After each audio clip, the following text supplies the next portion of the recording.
Looking at this poll, I mean, almost 10,000 of you voted on this poll. I didn't make this poll, so I'm not going to say whatever. But, I mean, you can see who I voted for. I mean, you can see who I voted for. And you can see who everybody else voted for. And I'm just. I don't even know what to say about this. I just don't know what to say about this. It is hard for me, especially when they canceled Winning Time. I mean, like, I wish I had talked about that sooner when it had happened, but Winning Time definitely did the Showtime Lakers a world of justice in trying to just recapture the pun intended recaptured the magic of that era of basketball and of that time to be a basketball fan. You know, it's literally the era post merger of the WNBA. The WNBA was not even a thing. What am I talking about? It was definitely a time when the NBA and the ABA were post merger, so the ABA was no longer a thing. So the only players who had any real chance of playing in the ABA at the time were Kareem, and he played in the NBA, and he was arguably or widely regarded as the best player in the league. He was either winning the MVP or just coming that short of winning it every single season, even if he wasn't constantly competing for championships because the Bucks just weren't as good anymore after they lost Oscar Robertson. And of course, with the expansion of the league, there was a lot more players that came in. And of course, the argument is that, oh man, I'm going to have to cut that out or something. But Kareem Abdul-Jabbar was one of the best players in the league, and he had all the physical tools. He was the best player, arguably. He may not have been able to always constantly lead his team to the finals or even win the finals or even make the playoffs, but he was MVP either every other year or the same year. You know, most of his damage as a player, he spent 14 seasons, I want to say, on the Lakers and then 6 on the Milwaukee Bucks. And in his years in Milwaukee, he won 3 MVPs, or was it 2? I don't remember. I think it was 3 MVPs. And then his years in the Lakers, he also won 3 MVPs. So 6 in total. But he's technically tied for the Laker player to win the most MVP awards. And he's tied with none other than Magic Johnson. Now, Magic Johnson was pretty much effective for the Lakers the moment he stepped foot and laced up his Converse for the LA Lakers. He won the championship and was crowned the Finals MVP in Kareem's MVP season as a rookie, winning the Finals MVP for the Lakers after they won in 6 games. And then you've got LeBron James and Kobe. I'll get to those two in a second. Actually, let me address LeBron right now because honestly, for the 6% of you that voted on this poll that think that LeBron is the greatest Laker of all time, I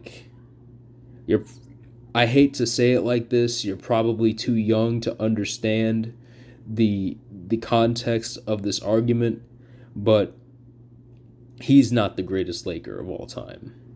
He's definitely not even in the top. I would say he's probably in the top 5. Maybe not in the top 5 for the greatest Laker. He's in the pantheon though. He's definitely in the pantheon for Laker greats, but the greatest of all time is a little bit of a stretch in my opinion. I just do not see LeBron James as one of the greatest Lakers of all time. His first season on the Lakers, they don't even make the playoffs.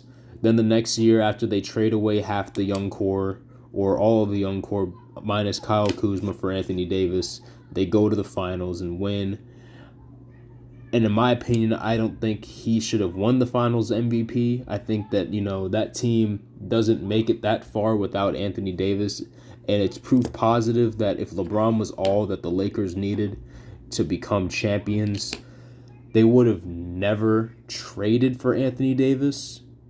And getting Anthony Davis in the prior offseason would have never been a point of emphasis for the Lakers. That in and of itself, in my opinion, shows that, LeBron did not have what it took to, bring the Lakers from a certain level to a different level. Compared his season with the Lakers to the season prior without LeBron, with some context, the Lakers actually performed just about the same with LeBron on the roster versus how they performed with him off the roster. And that in and of itself, in my opinion, shows that no, he didn't have quite the impact that was needed in order for the Lakers to really get over the hump to begin with. He really needed a teammate who had just higher level of basketball IQ and talent in order for that Lakers squad to really do anything worthwhile. Which also, that same point brings me to Kobe. Kobe Bryant won the bulk of his championships with the Lakers while being and a lot of people don't like this prognostication when it comes to Kobe's career, but he wasn't the guy. Shaq was. Shaq was the guy that the Lakers put the ball in his hands to win games. Shaq was the guy who averaged 38, and nobody else on his team averaged more than 15 points a game. Kobe Bryant was one of the members of that Lakers team.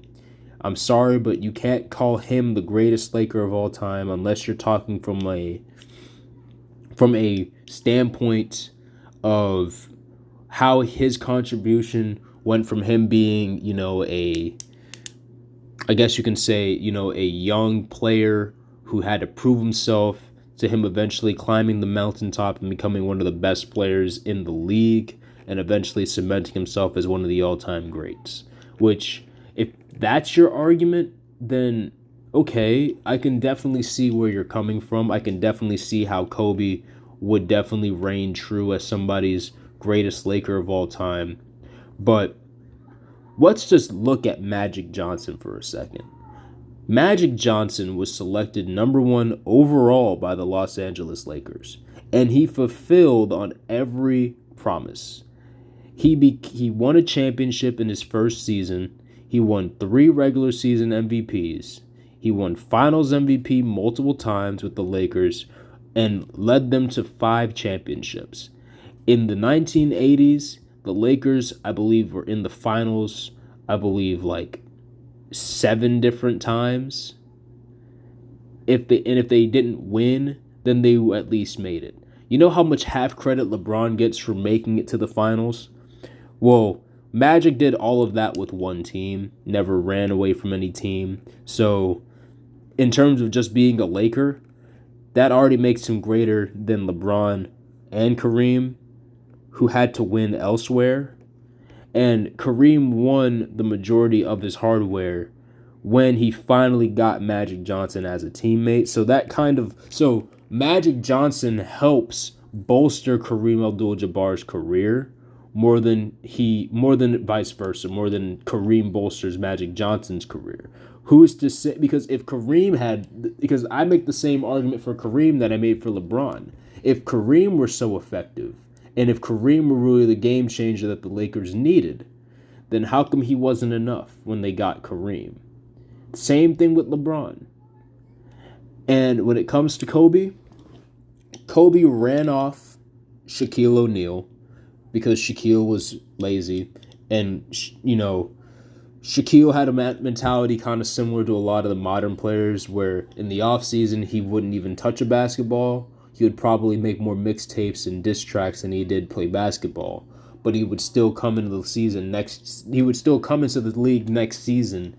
Even though he was out of shape sometimes, he would still come in and dominate. Like, no one has a problem when Jokic does that. But because Kobe wanted to be the lead guy, If Kobe was so great, why didn't he try to make Shaq a better player? Instead, he ran Shaq off the team.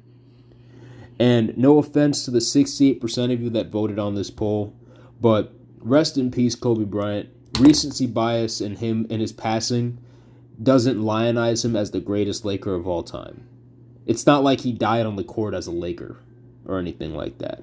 And I don't want to poo-poo his passing or anything like that. In my opinion, Kobe Bryant is at least one of the best players of all time in basketball. You know, I wouldn't put him in my Mount Rushmore, but I could definitely respect other people who would do that. And I could definitely respect those that claim that he's the best Laker of all time. Now, I know what you'll say. You'll use the argument that Magic Johnson himself lionized Kobe Bryant as the greatest Laker of all time, and Kobe lionized himself as the greatest Laker of all time. But in terms of, value over replacement, I would have to say Magic Johnson is the greatest Laker of all time. When you look at the stats, he definitely leads in those metrics over Kobe. Kobe is still the all-time leader in missed field goal attempts in NBA history, and he did all that as a Laker. And there was a point in Kobe's career where he was very close to becoming a Chicago Bull and even potentially a Cleveland Cavalier. The Lakers back then wanted to trade straight up Kobe Bryant for LeBron James, and they almost went through with the trade. After that happened, Kobe wanted a trade. He wanted out of LA unless they got the help that he needed to win. Because when he was on his tear with the scoring, he had players like Smush Parker and Kwame Brown on his team, guys who really couldn't contribute to winning basketball games. And he realized he couldn't win that way. He couldn't really win with guys who didn't know how to win, who weren't going to help him win. So he ended up having to buy in to having players who actually could contribute, in Pau Gasol, in Metta World Peace, in Andrew Bynum, in Derek Fisher. These guys were the solid squad that he had, and he ended up beating Dwight Howard, and then he ended up beating the Lakers. Not the Lakers. He ended up beating the Celtics. In my opinion, Magic Johnson is the greatest Laker of all time when you consider the historical significance of his contributions to the Lakers when he made those contributions. His rivalry with Larry Bird literally saved the NBA from bankruptcy. His rivalry with the NBA made the sport come back from the doldrums from when Kareem was the best player in the NBA and wasn't the guy the league could market to make the league any better. I mean, I wonder what would have happened if the Lakers had managed to get Dr. J, who was probably the most marketable basketball player in the 1970s, and instead of having Kareem Abdul-Jabbar. Only problem was Dr. J was playing for a New York team in the ABA. So the rights to his contract were sold to the only team that could afford him at the time, being the 76ers. So that's kind of why Kareem never really had competition for being the most impactful player. And then still you had guys like Bill Walton, who were also able to find success rather quickly in the NBA. And similar to LeBron, in the era that is widely regarded as his era, multiple players found success. Team success, individual success. I mean, he was obviously the most individually successful at that time. but many other teams found themselves in the finals and winning. You know, his Lakers did win in the 70s, but that was when the team was led by Wilt and not when the team was led by him. And, you know, that's just an argument that I have against that's a knock against Kareem. My knock against Magic is that Magic has never really played with anybody other than the players he played with, so we just don't know. But then you have the sample size of what he managed to do with the Lakers with a depleted roster in the 90s, and he still managed to bring that team to the finals. They didn't win, but the team was no longer as talented as it was when he brought them to the finals, and they still went to the finals. And many people talk about how the league at that point in time definitely had a lot more talent in it. So he brought the LA Lakers, and he was also that close to winning another regular season MVP and brought them to the finals. With that being said, I definitely have to go with Kobe not being the greatest Laker of all time. Although I do respect the opinion of people on this poll, I think it's Magic. Kobe's great, but Magic was Magic for a reason. Let me know what you guys think in the comments. Let me know if you agree. Please, Kobe Bryant fans, you know, you Mambaites or whatever you guys call yourselves, don't crucify me too much for speaking against Kobe Bryant and his impact as a player. I honestly think he's one of the best of all time, but I just don't think he's better than Magic Johnson. That's just my opinion. You know, don't shoot the messenger. Anyways, thank you guys for watching, and cheers.